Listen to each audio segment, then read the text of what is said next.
이제 수사 발표가 나왔는데 그 내용 좀 직접 정리해봤으면 좋겠습니다. 가장 눈에 띄는 게 있나요? 어떻습니까? 아마 이제 그 지금까지 나온 걸 다 집대성한 것이고요. 그래서 뭐 특별히 새로 나온 내용은 특별한 건 없었습니다. 나중에 이제 그 다음 순서에 뭐 소개는 될 텐데.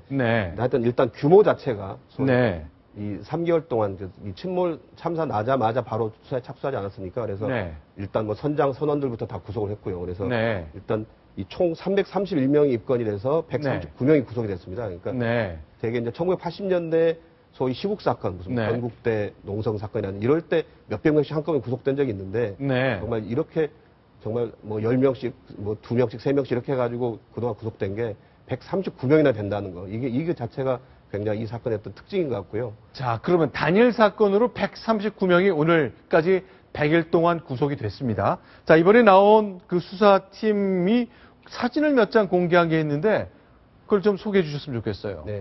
오늘 이제 발표는 이제 대검찰청에서 했고요. 그리고 또 광주지검에서 따로 별도로 그 발표를 한 게 있습니다. 그러니까 저기 이제 진도 VTS로죠. 종합관제센터인데 거기에 이제 관제실 사진입니다. 지금 이제 한 명이 엎드려 자고 있는 장면이 나오죠. 저게 근무 시간입니까? 그렇죠. 밤에 2월 6일 그 밤, 뭐 오전, 새벽 이런 시간들인데요.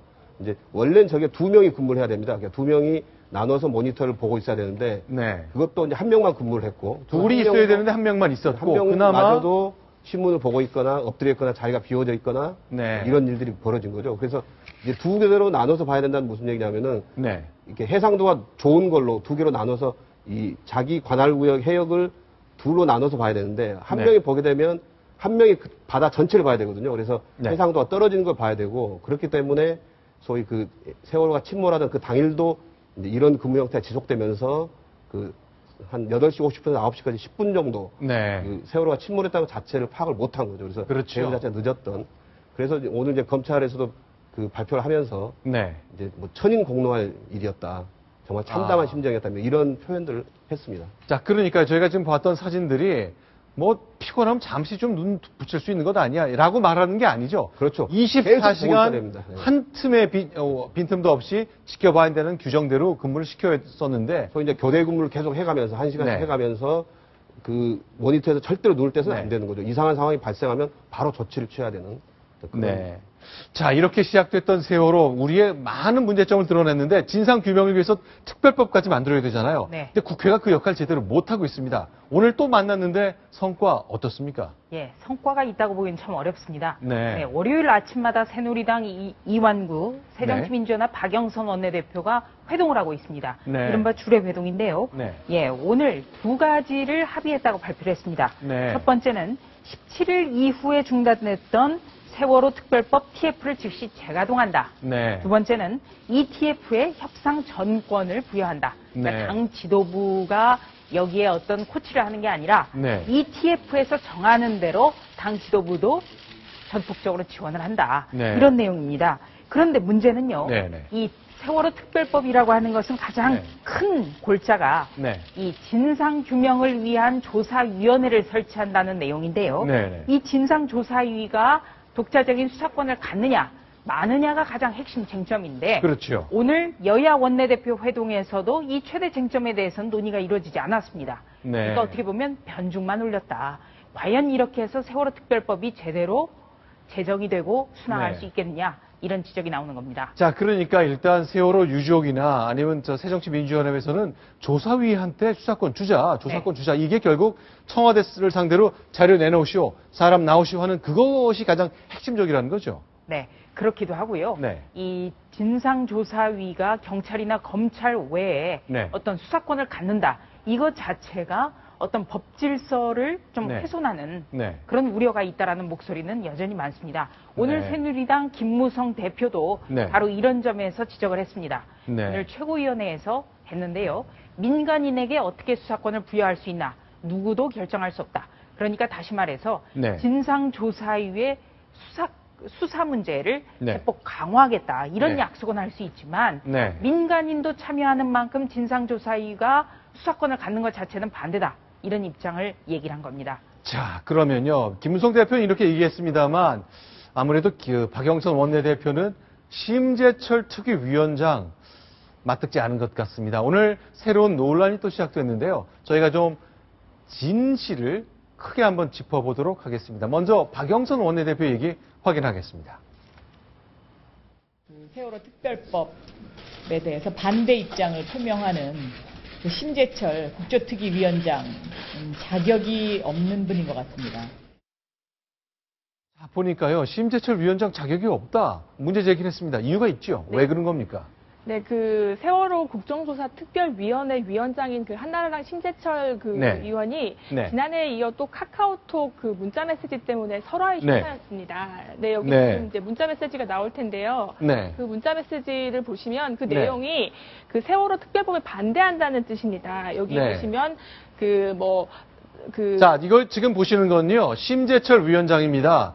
모든 것을 이제 특위를 주관해야 될 심재철 그 특위위원장이 카카오톡을 통해 글을 보냈습니다. 근데 이 중에 문제가 되는 데가 어디예요?